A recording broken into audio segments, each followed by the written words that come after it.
कुछ तो रही होगी वजह, यूं ही इंसान उस तरफ नहीं जाता। शायद कभी किसी से कुछ कहा होता, या शायद कहा होगा पर किसी ने कभी कुछ समझा होता। इतनी दर्दनाक खबर। Sushant Singh Rajput, he was like the next door hero for every Indian citizen. हमें ऐसे लगता था कि ये बहुत आम से आदमी हैं जो हम लोगों के बीच में से उठ के गए हैं और इस लेवल की स्टारडम को उन्होंने प्राप्त किया है। उसके बावजूद इस तरीके का कदम उन्होंने उठाया। क्या आपने कभी सोचा है कि इस तरीके से क्यों इतनी न्यूज़ आ रही हैं?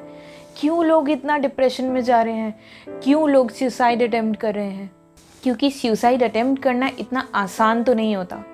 जिस दिन इंसान अपने आप को फिजिकली ख़त्म करता है, उस दिन से कई दिनों पहले से, कई हफ्तों महीनों पहले से वो अपने आप को तिल तिल मानसिक रूप से मार रहा होता है। वो साइकोलॉजिकली ख़त्म हो रहा होता है। इस सिचुएशन में किसी को जाने से रोकना कितना इम्पॉर्टेंट है, ये चीज़ आज समझ के देखिए। हर 4 में से 1 इंसान डिप्रेस्ड है, ऐसा रिसर्च कहती है। इसका मतलब हो सकता है हमारे आसपास भी कोई डिप्रेस्ड हो सकता है हम किसी को जज करके उसे परेशान कर रहे हो सकता है हम किसी से ओवर एक्सपेक्ट करके उसके ऊपर इतना प्रेशर डाल रहे हो कि वो इस लेवल तक सोच ले कि मुझे नहीं जीना है। हो सकता है किसी ने अपने आप पर इतना मानसिक प्रेशर बना रखा है, वो इतना हाई खुद से एक्सपेक्ट करता है कि वो अपने खुद के एक्सपेक्टेशन को फुलफिल ना कर पा रहा हो और सोच रहा हो कि अब इस ज़िंदगी से कोई मतलब नहीं। इस ज़िंदगी से बड़ी ज़िंदगी और क्या हो सकती है? मौत तो कुछ नहीं देती ना, दुख के अलावा अपने परिजनों को। पर जब एक इंसान सुसाइड करता है तब वो ये सारे थिंकिंग से उबर चुका होता है। मुझे ऐसे लगता है जिस समय कोई भी इंसान सुसाइडल थॉट्स ले रहा है, उस समय तक वो हर इंसान से डिटैच हो चुका होता है। ऐसा क्यों हो रहा है, या हम उसे क्यों डिटैच होने दे रहे हैं? क्या उस इंसान के कोई परिवारजन नहीं होंगे? क्या उस इंसान के कोई फ्रेंड्स नहीं होंगे? क्या उसका कोई चाहने वाला नहीं होगा? क्या उसका कोई पति पत्नी, क्या उसका कोई भाई बहन नहीं होगा? क्या उसके माता पिता नहीं होंगे? इन सब से ऊपर उठ के जो एक डिसीजन लिया जाता है वो होता है सुसाइडल डिसीजन। इसका मतलब उसे उन किसी रिश्तों की या तो वैल्यू नहीं, या उसके पास रिश्ते ही नहीं, या उसके पास कोई बैठने वाला नहीं, उसके पास कोई सुनने वाला नहीं, या वो ऐसा सोच रहा है। जब आलिया भट्ट की सिस्टर ने अपनी डिप्रेशन स्टोरी को रिलीज़ किया या बताया तो वो शॉक्ड हो गई सुन के। उन्हें लगता ही नहीं था कि मेरी सिस्टर कभी डिप्रेस हो सकती है, क्योंकि वो नॉर्मल दिखती थी। इस तरीके से लोग अपने आप को मास्क करके जी रहे हैं, कई सारे लोग। कई बार हमें एंग्जाइटी होती है, हम परेशान होते हैं, ओवर थिंकिंग में जाते हैं, और मदर्स के साथ तो काफ़ी बार ऐसा होता है। हम लोग अपने बच्चों के लिए इतना सोचते हैं, इतना परेशान होते हैं कि उस एक्सेसिव थॉट को लेके, उस एक्सेसिव प्रेशर को लेके इनिशियली पोस्टपार्टम पीरियड में बेबी ब्लूज़ में चले जाते हैं और उनके टीन एज में एक अलग तरीके के डिप्रेशन में। पर थैंकफुली भगवान ने माओ को काफ़ी ताकत दी है कि वो उस चीज़ से उबर जाती हैं। And as I always say कि मदरहुड इज़ वेरी रिवॉर्डिंग।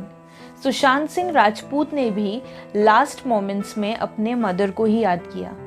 कहते हैं 18 वर्ष बीत गए हैं उनकी माँ को इस दुनिया से गए, फिर भी वो अपनी माँ को बहुत मिस करते थे। माँ को मिस करने का मतलब होता है कि इंसान की ज़िंदगी में प्यार की, अपनेपन की कमी थी। जब उन्होंने सुसाइड किया, उससे कुछ क्षणों पहले उनने अपनी बहन को कॉल लगाया। इसका मतलब उन्हें उनकी चिंता तो थी, पर उससे भी परे उन्हें अपनी परेशानियां लगी। उन्हें लगा कि मैं किसी और की परेशानी बन जाऊंगा, इससे पहले मैं अपना जीवन ख़त्म कर देता हूँ। ऐसे थॉट्स को अपने ऊपर हावी नहीं होने देना चाहिए। सबसे बेहतर ऑप्शन जो मुझे लगता है वो है किसी अपने से बात करना। और हम किसी अपने से तभी बात कर सकते हैं जब हमें एक ये अश्योरिटी होगी कि मैं जिससे बात करने वाला हूँ या मैं जिससे बात करने वाली हूँ वो मुझे जज नहीं करेगा। मैं उसके सामने फूट फूट के रो सकती हूँ, मैं उसके सामने चाहे जो बोल सकती हूँ, मैं उसके सामने चाहे जिसको बुली कर सकती हूँ, मैं उसके सामने चाहे जो मन की भड़ास निकाल सकती हूँ। एक वो कॉन्फिडेंस होना चाहिए। एक बार सोच के देखिए, क्या आप अपने बेस्ट फ्रेंड के इतने करीब हैं कि वो आपसे इस तरीके से बात कर सके? क्या आप अपने माता पिता के इतने करीब हैं कि आप उनसे और वो आपसे उस लेवल की बात कर सकें जिसमें कि हर तरह का डिस्कशन हो सकता है? अगर नहीं है तो उस लेवल पे खुलिए किसी के साथ। आज हर इंसान को एक साइकोलॉजिकल सपोर्ट की ज़रूरत है, स्पेशली जब हम एक ऐसे टाइम से गुज़र रहे हैं जहाँ पूरा वर्ल्ड एक कांस्टेंट फिक्र में है। उस वक्त हम और कई सारी परेशानियों से गुज़र रहे हैं, हम कंटिन्यूस नेगेटिव न्यूज़ सुन रहे हैं, हम कंटिन्यूस लोगों को परेशान होता देख रहे हैं। ये सब चीज़ें मानसिक तौर पे इंसान को बीमार कर रही हैं और ये चीज़ें बाहर आ रही हैं।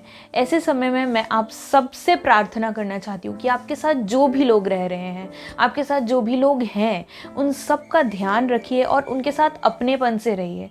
उनको इतना प्यार दीजिए, उनको इतना साथ दीजिए, उनको इतना सपोर्ट दीजिए कि उन्हें ये ना लगे कि वो अकेले हैं या वो किसी परेशानी से बाहर नहीं आ सकते। उनको इतना मौका दीजिए कि वो आपसे खुल के उस बारे में बात कर सकें, क्योंकि डिप्रेस होना, स्ट्रेस्ड होना, एंग्जाइटी में जाना, ये सब बहुत नॉर्मल चीज़ें हैं, हर इंसान के साथ होता है। और कई बार ये चीज़ें बहुत शॉर्ट पीरियड के लिए आती हैं और बाद में ये लॉन्ग टर्म बन जाती हैं। तो वो चीज़ लॉन्ग टर्म बने इससे पहले आप उस चीज़ को सॉल्व करें। आप किसी से बात करें, अपनों को अपनापन दें, उन्हें जज ना करें। एक लड़का भी रो सकता है, फूट फूट के रो सकता है, वो अपनी परेशानियाँ बता सकता है। एक लड़की गालियाँ दे सकती है। It's okay for some time if it is taking you from somewhere. अगर किसी भी डार्कनेस से आपको लाइट में आने के लिए कुछ स्ट्रॉन्ग स्टेप्स लेने पड़े तो आप उनको लो, लेकिन आप उन चीज़ों से बाहर निकलो, क्योंकि मौत ज़िंदगी से बड़ी तो नहीं होती ना। कहते हैं एक समय पे अमिताभ बच्चन जी बहुत ज़्यादा डिप्रेशन में थे। उस फेज़ में ना उनके पास काम था और ना फिनेंशियल सपोर्ट। वो बहुत परेशान थे और वो बहुत बुरे समय से गुजर रहे थे, लेकिन उन्होंने खुद को संभाला, जिस भी तरह से संभाला हो उन्होंने उस समय को निकाला और हर जो काम कर सकते थे छोटा मोटा वो काम किया, खुद को कुछ कामों में उलझाया और उस समय को पार किया। उस समय को निकालना बहुत इम्पॉर्टेंट होता है। उस समय को उन्होंने निकाला और आज वो इस लेवल पे हैं। उनसे बड़ा स्टार और कोई नहीं है बॉलीवुड में। तो उस फेज़ से निकलना बहुत इम्पॉर्टेंट होता है। हर इंसान की लाइफ में एक ऐसा फेज़ आता है जब वो बहुत लो फील करता है, जब उसे लगता है कि कोई मतलब की नहीं है ज़िंदगी। उस समय उसे खुद को संभालना सबसे इम्पॉर्टेंट होता है, क्योंकि इस समय को जब आप पार कर लेंगे तो वही आपकी सबसे बड़ी जीत होगी। ज़िंदगी में छोटी मोटी हार जीत तो चलती रहती है। आप रो सकते हैं चाहे तो, आप उस समय को किसी भी तरह से निकाल सकते हैं, पर ज़िंदगी को ख़त्म करना ऑप्शन नहीं होता।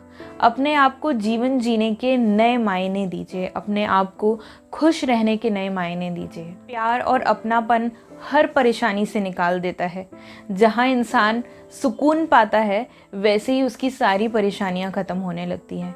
कोशिश कीजिए कि आप भी किसी के लिए ज़िंदगी में खुशी का कारण बने, परेशानियों का नहीं, फिर वो चाहे आपका अपना या कोई पराया ही क्यों ना हो। इसी के साथ ये वीडियो मैं यहाँ पे ख़त्म करती हूँ और भगवान से प्रार्थना करती हूँ कि सुशांत सिंह राजपूत जी की आत्मा को शांति दे।